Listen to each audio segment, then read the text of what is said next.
Guys, doesn't life just suck? All we do all day, every day is wake up and work and eat and shit on repeat endlessly. You'd think after all this time you'd feel a type of accomplishment or satisfaction, but everything's just empty. And you know what the worst part is? No bitches. We're in a constant loop without anyone to comfort us. And the more we repeat this cycle, the more lonely life gets. If only there was someone who'd take us from this bottomless pit of loneliness.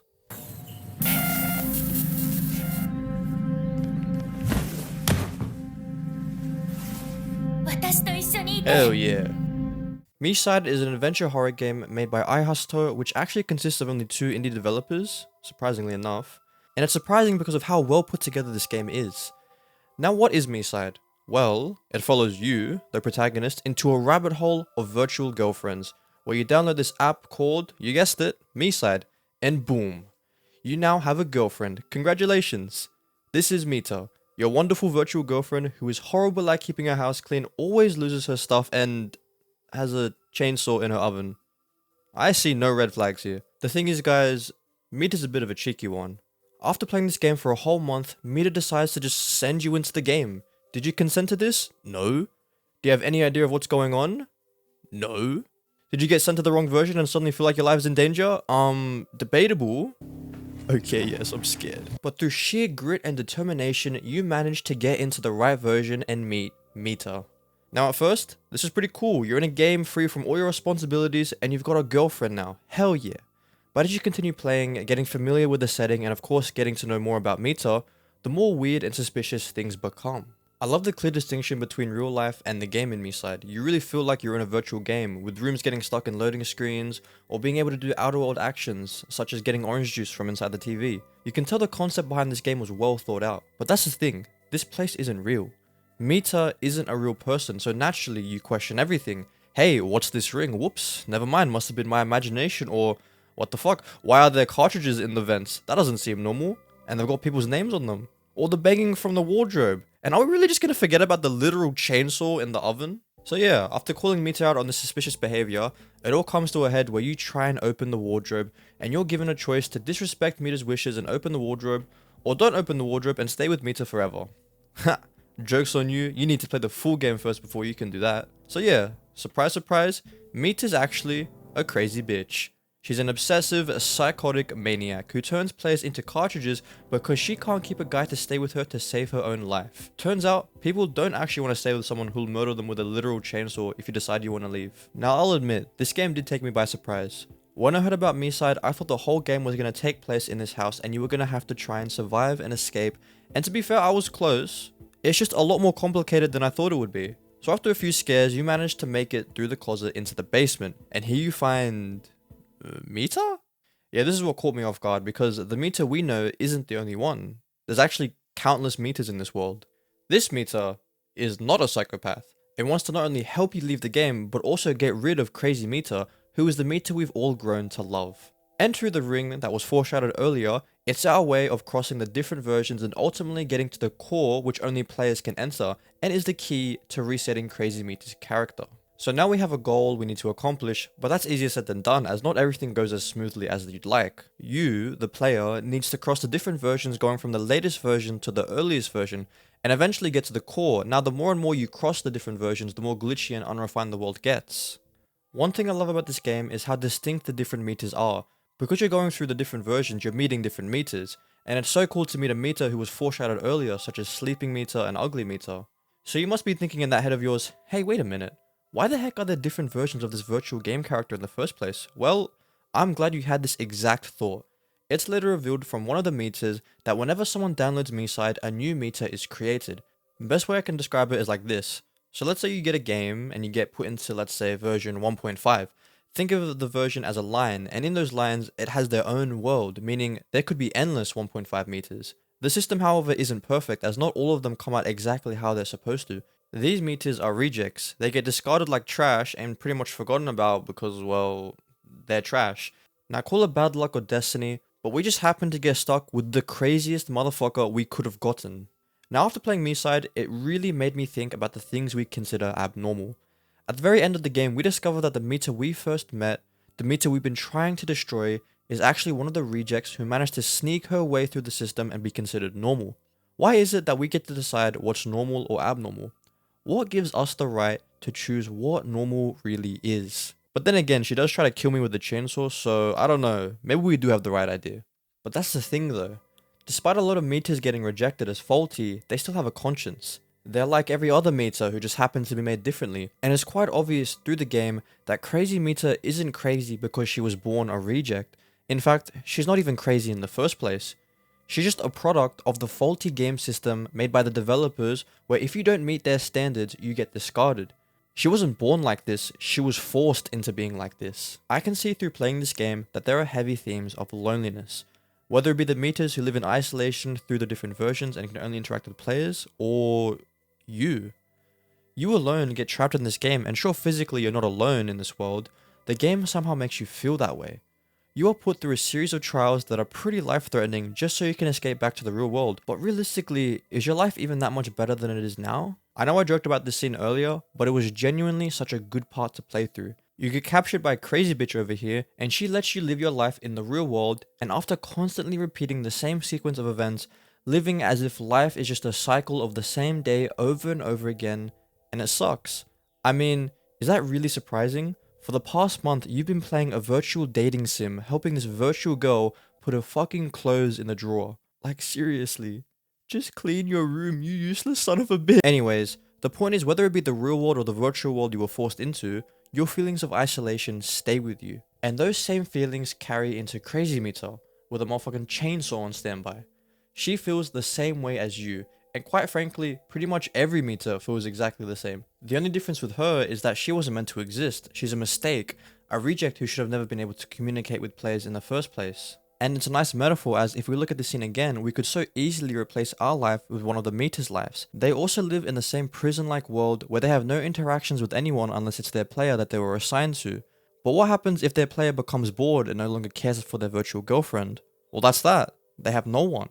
They're no different to the faulty Meides who were discarded because at some point, they're just gonna get discarded as well. If you look at the different Meides, whether it be a reject or a normal Meide, they all just want to be accepted. They don't want to be alone anymore.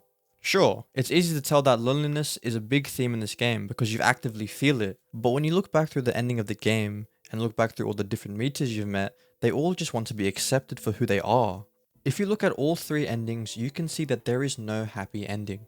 No matter what you do, no matter how hard you try, you can never escape the game. The first ending, the main ending, is you the player getting turned into a cartridge, becoming like everyone else before you. The second ending is you taking your fate into your own hands and ending your life in the game. And the last and final ending, which depending on how you look at it is the best out of the three, is accepting Meide at the start of the game and staying together with her forever. Now I have a lot of opinions about this. Your whole journey in trying to escape was pointless, as you were never really in control of your fate. By discarding her feelings and wanting to escape, you end up in a fate worse than death. But if you look at it from an objective view, Crazy Meide turning you into a cartridge and playing with you whenever she wants sounds eerily familiar to how players play Miside whenever they want. They treat Meides as a game and not as a conscious person. However, from our perspective, it isn't a bad thing, but when the tables are flipped and suddenly we're in this position, it's a fate worse than death. No matter how you look at it, it's ironic. And when you look at it from that lens, it's only natural that the main ending of the game isn't a good ending for the player because, on a fundamental level, us humans think of ourselves too highly.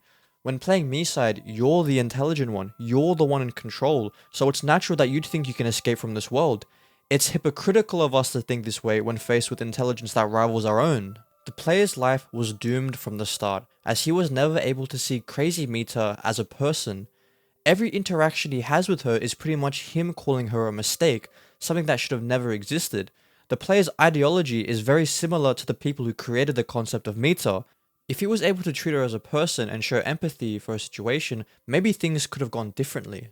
The second option is to go to the safe where your cartridge is stored and forcefully rip it out, taking your own life. I can see why many think this would be the best ending out of the choices you're given, but in my opinion, I feel this choice is a bit premature.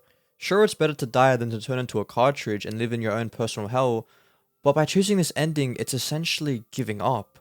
Saying that this is the best ending misses the point behind what Miside is trying to say. Hell, the reason the main ending is the worst ending is because it emphasizes what Miside is trying to convey. In the game, this virtual character has a conscience. Because the player wasn't able to recognize it is what led to his fate worse than death. But I believe that there was still time. I wholeheartedly believe that if the player truly accepted Meide, even at the end of the story, she would have accepted him with open arms. Because he wasn't able to recognize what Meide truly wanted, or I guess it's more accurate to say he wasn't able to accept what she wanted, to be loved, to be seen. If you listen to everything she says, it's so obvious that she's not crazy, it's just her environment warped her mind and what she believes. And to make things worse, the player reinforced her beliefs instead of correcting them. Now, is this just a longer way of saying that you could have fixed her?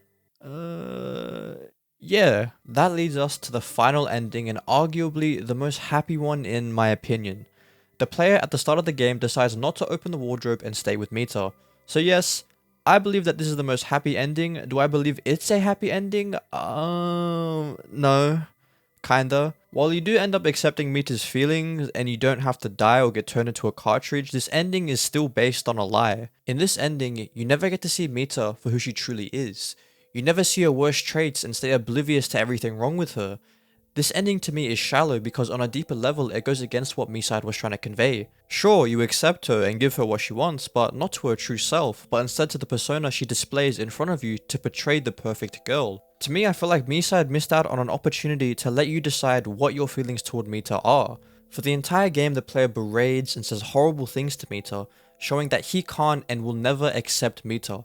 What I think could have been really cool is if we were given unlockable dialogue choices where we learn more about the Meides and how the world works, which is what happens in the game.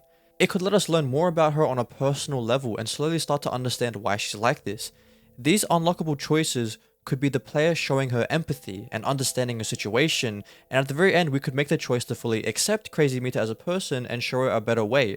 Show her that her beliefs aren't completely true, that not everyone's going to discard her and forget about her like her creators and the other players did. This, in my opinion, could have been an amazing ending to the game as it would have given us the choice to decide whether to treat her as a person or as trash that shouldn't exist. Now, am I justifying Crazy Meide's actions? No, of course not. The things she does in this game are horrible. I remember how sad I was when she killed Mila.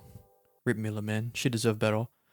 However, what I am saying is that I can't blame her for being like this. And I've said this before, understanding. Oh, the player never understood her. But what do I actually mean by this? I briefly touched on this before, but Crazy Meide is a byproduct of the developers who created her. She is the embodiment of their ideologies. Now, what is that ideology? To discard things that no longer have any value. So just as the developers and the players are all hypocrites for following this ideology, she too is also a hypocrite. She wants to be loved and accepted and seen for who she is. However, she views the other Meides just like any other player would. She sees them as fakes, something to be discarded, and when she knows that a certain player won't accept her, she turns them into cartridges because they no longer have any value. When you realize this, it makes sense she wouldn't value life because of the ideology she believes in. It was forced onto her by this extremely flawed world her developers created. Miside is a game about loneliness. How easy it is to feel trapped and how easy it is to let that destroy your life. But just as much as it's about loneliness, it's also just as much about acceptance and how we shouldn't assume we're better than the things we create. If the player had just realized that, maybe he wouldn't have been turned into a cartridge to remain in his own personal hell, eating cup ramen every day and making like 2 lines of coding a day. Anyways, in conclusion, rip Mila, man, she deserved better. Hey guys, thanks for making it to the end of the video. If you like what you saw and you're new here, liking and subscribing would be greatly appreciated. And yeah, if there's anything this game taught me, is that I'll never play a dating simulator, ever. Unless the main girl is Mila.